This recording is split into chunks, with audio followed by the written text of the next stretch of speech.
स्वागत आहे पानातील मोतीमध्ये. आजच्या पानातील मोतीमध्ये आपण संत ज्ञानेश्वर महाराजांचा एक अनमोल विचार ऐकूया. त्यांनी सांगितलं आहे, अतिशय लोभ हा दुःखाचं मूळ आहे. लोभ म्हणजे न संपणारी इच्छा.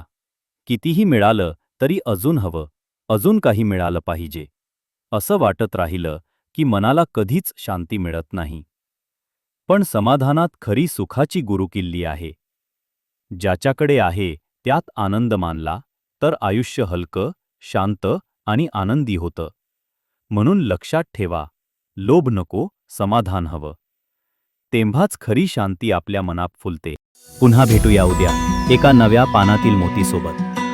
तोपर्यंत आमच्या फेसबुक पेजला फॉलो करा आणि यूट्यूब चॅनल सबस्क्राईब करून लाईक शेअर करायला विसरू नका.